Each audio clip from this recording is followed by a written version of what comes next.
তামিম ইকবাল খানকে নিয়ে সবচেয়ে নেগেটিভ পারসেপশন যেটা ক্রিয়েট হয়েছে গেল কদিনে, সেটা হচ্ছে, আবারও বলছি পারসেপশন কিন্তু এটা, তিনি বাংলাদেশ ন্যাশনালিস্ট পার্টি বিএনপির ক্যান্ডিডেট বাংলাদেশ ক্রিকেট বোর্ড ইলেকশনে।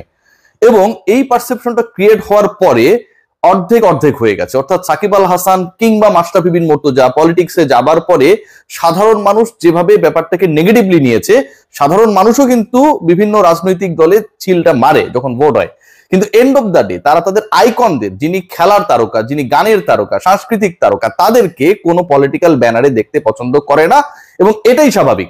সেই জায়গা থেকে যখন তামিম ইকবালকে কেন্দ্র করে একটা পারসেপশন ক্রিয়েট হয়েছে, এখনো সেই পারসেপশনটা এভেলেবেল যে Tamim Iqbal next cricket board ইলেকশনে ফাইট করবেন as a candidate of Bangladesh nationalist party or BNP, সেটা নিয়ে কিন্তু একটা বড় ধরনের নেগেটিভিটি তৈরি হয়েছে।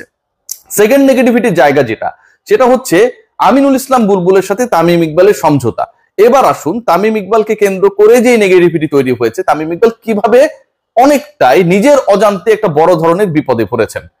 আমিনুল ইসলাম বুলবুলের সাথে তার সমঝোতা হয়েছে, আমিনুল ইসলাম বুলবুল পরে ক্রিকেট বোর্ড প্রেসিডেন্টের দায়িত্বে যাচ্ছেন, এটা নিয়ে কোনো ধরনের খুব বেশি ডাউট নেই। গতকালকে আমি আমার কন্টেন্টে এই ব্যাপারটা ক্লিয়ার করেছিলাম।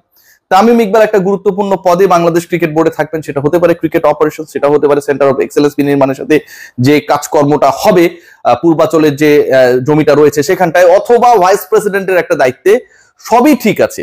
বাট যেই তামিম ইকবাল সাধারণ ডিরেক্টর হিসেবে বাংলাদেশ ক্রিকেট বোর্ডে ঢুকবেন, এবং যেই তামিম ইকবাল সাধারণ ডিরেক্টর হিসেবে ক্রিকেট বোর্ডে ঢুকলে এমনিতেই ক্রিকেট অপারেশনসের দায়িত্ব পেতেন, সেই তামিম ইকবাল এই যে বিএনপির ট্যাগটা তার সাথে লাগলো, একটা রাজনৈতিক দলের ট্যাগ তার সাথে লাগলো, এটা থেকে আসলে কি বেনিফিটেড হতেন?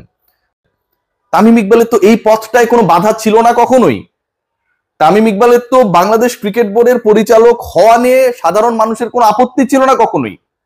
আপত্তির জায়গা তৈরি হলো যখন তিনি একটা রাজনৈতিক দলের ট্যাগিং এ চলে গেলেন, যখন রাজনৈতিক দলের নেতারা বললো যে তামিম ইকবাল বিএনপির ক্যান্ডিডেট, বলেছে আলী আসগর লবি ভাই বলেছে, ঠিক তখন তামিম ইকবাল এটার কারণে যেভাবে নেগেটিভলি ট্রিটেড হলেন, এটা রিওয়ার্ড হিসেবে তিনি কি পেলেন?